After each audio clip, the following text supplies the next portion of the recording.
hasratku, rinduku memuji, memulia. Shalom Bapak Ibu yang terkasih, pernahkah Bapak Ibu mendengar tentang satu nama yaitu Theophilus? Nama itu 2 kali muncul di dalam kitab Perjanjian Baru. Jadi di dalam Lukas namanya muncul dan di dalam kitab Kisah Para Rasul. Saya akan bacakan ayatnya bagi kita di dalam Lukas pasal yang pertama. Ayat pertama sampai ayat yang keempat. Demikian firman Tuhan. Theophilus yang mulia, banyak orang telah berusaha menyusun suatu berita tentang peristiwa-peristiwa yang telah terjadi di antara kita, seperti yang disampaikan kepada kita oleh mereka yang dari semula adalah saksi mata dan pelayan firman. Karena itu, setelah aku menyelidiki segala peristiwa itu dengan seksama dari asal mulanya, aku mengambil keputusan untuk membukukannya dengan teratur bagimu, supaya engkau dapat mengetahui bahwa segala sesuatu yang diajarkan kepadamu sungguh benar. Jadi Bapak Ibu, nama ini muncul di dalam Lukas pasal yang pertama disebut Hai Theophilus. Ketika saya coba pelajari di dalam bahasa Yunaninya, ternyata saya bingung juga bahwa di dalam ayat 1, ayat 2, nama itu tidak muncul. Ternyata nanti munculnya di ayat yang ketiga. Demikian juga di dalam terjemahan-terjemahan bahasa Inggris, munculnya di ayat-ayat berikutnya. Tetapi di terjemahan bahasa Indonesia itu muncul di bagian pertama, Hai Theophilus yang mulia. Tentang Theophilus ini ada 3 penafsiran yang umum pernah muncul. Yang pertama, pandangan bahwa ini bukan satu pribadi, tetapi itu adalah pribadi dari orang-orang yang dikasihi oleh Allah. Lalu ada tafsiran yang kedua mengatakan bahwa Theophilus ini juga bukan pribadi, tetapi itu mengacu kepada orang-orang percaya yang secara khusus mendapatkan penghormatan untuk memperoleh dokumen dan surat-surat kebenaran ini. Lalu pandangan yang ketiga adalah bahwa Theophilus ini adalah satu pribadi yang jelas-jelas nyata. Pada masa kini kita lebih banyak percaya bahwa Theophilus yang disebut adalah pribadi yang nyata. Dia adalah seorang yang menerima surat secara khusus dari Dr. Lukas, penulis surat Lukas dan Kisah Para Rasul.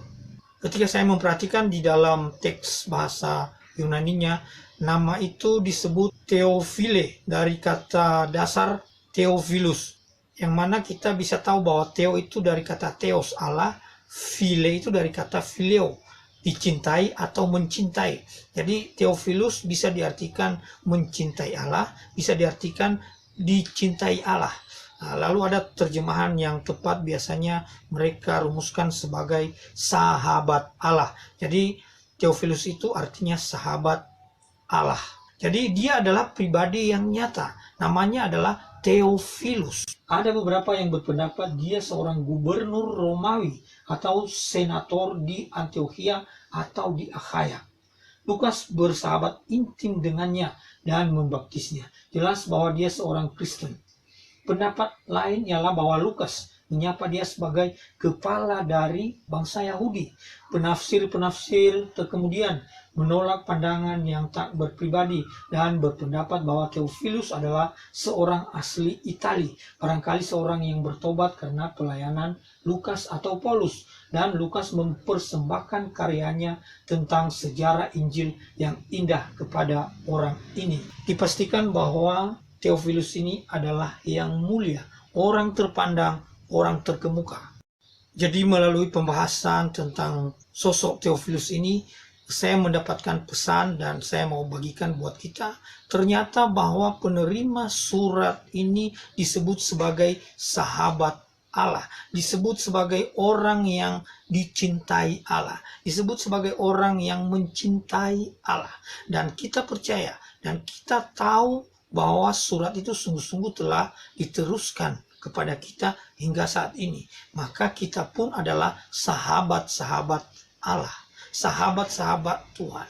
Kita memperoleh anugerah yang luar biasa, bahwa kita disebut sebagai sahabat-sahabat Allah dengan kita menerima surat pengungkapan kebenaran Tuhan di dalam Injil Lukas dan di dalam kitab Kisah Para Rasul.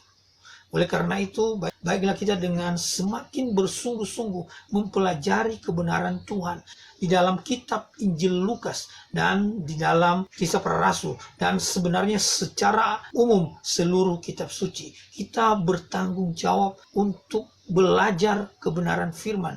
Itulah bagian dari mengasihi Tuhan dengan segenap akal budi kita. Kita perlu belajar, apalagi kita disebut sebagai sahabat-sahabat Allah, orang-orang yang dicintai oleh Allah.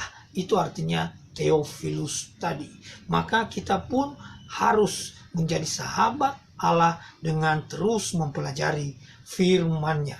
Tuhan Yesus memberkati. Hidup hasratku